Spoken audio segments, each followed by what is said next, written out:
Alerto mga Filipino senior citizens, alam nyo ba, meron kayong diskwento kung kayo ay mag-grocery. Well, ilang porsyento nga ba ang diskwento sa grocery at paano ito i-avail? Yan ang ating pag-uusapan sa episode na ito. Hello mga ka-vlogs! Welcome sa aking YouTube channel at welcome po sa ating official Facebook page. Saan ka man nanonood, kumusta? Well, eto no, mga senior citizens, alam nyo ba na hindi lamang diskwento sa pamasahe, pagbili ng gamot at iba pa ang meron na benepisyo ang para sa ating mga nakakatanda? Well, meron po tayong diskwento din po na nakalaan para sa inyong pag-grocery, para sa pagbili ng inyong mga pagkain, mga basic needs na pagkain, mga ka-vlogs.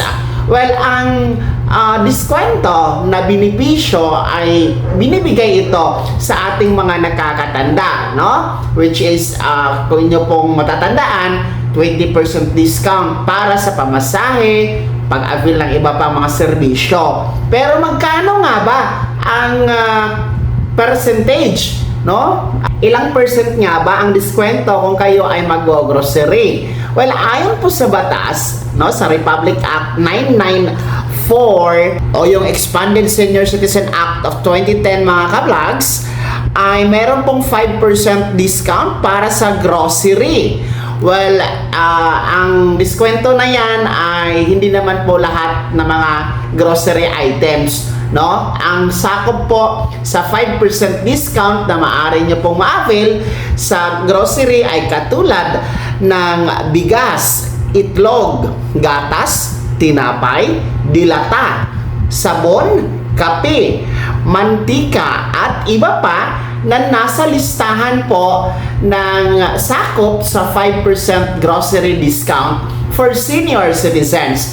Well, sa mga grocery stores, meron yan sila mga listahan. I think nasa ano na yan nila, nasa system na po ng machine nila. Pag magbabayad kayo, automatic po yan, no? Na ma-identify kung aling items na grocery ang sakop po sa 5% discount. Well, paalala po sa ating mga nakakatanda, ang diskwento ay meron pong maximum every week or kada linggo na nasa 125 pesos lamang kada linggo ang maximum o allowed na ma-avail na grocery discounts. Katumbas po yan ng 2,500 pesos maximum na kwalipikadong grocery purchase, mga ka-vlogs. Well, gaya ng sinabi ko, hindi ito unlimited. May maximum din po. Kasi ang sinasabi ng batas, mga ka-vlogs, about sa discount ng mga senior citizens, sakop niya lamang po yung konsumo talaga ng senior. Kumbaga, yung kanya lang po talagang consumption, yung kanya lang po talagang kayang ubusin within 1 week or within 1 month, no? So, kung meron kayong kasama sa bahay, halimbawa, andyan yung mga anak nyo, mga apo nyo, hindi na po yun sakop sa 5% discount ng pag-grocery. Iba na po yun, no?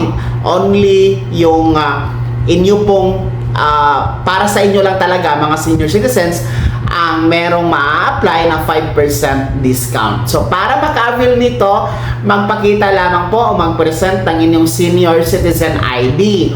Well, ang senior citizen ID, pwede po yung galing sa OSCA, pwede din po yung digital senior citizen ID na ma-generate po sa inyong eGov.ph na app. So, ipakita nyo lamang po sa inyong cellphone. Kasi ang senior citizen ID na digital sa eGov.ph na app, bawal po yung i-laminate, no? Ipakita nyo lamang po sa inyong cellphone. Accepted po yan. Well, kung hindi po yan i-accept, pwede nyo pong i-report sa OSCA or sa NCSC regional office na nasa lugar ninyo, ang mga establishmento, no, mga grocery stores na ayaw tanggapin ang inyong digital senior citizen ID. So, ayan ha, mga lolo at lola, tandaan nyo po sa inyong pag-grocery, meron kayong 5% na diskwento para sa inyong mga pagkain at iba pang grocery items na basic needs talaga na para po sa inyo. Kaya po, no, mga senior citizens, kayo ba ay satisfied na po ba kayo dito sa 5% discount? Nagagamit nyo ba ito? Na-avail nyo ba ito? At higit sa lahat, ramdam nyo ba ang 5% discount kung kayo ay mag-grocery? Ibahagi nyo po sa comment section na nasa baba. Maraming salamat sa pagtutok. God bless. Mag-ingat po mga ka-vlogs.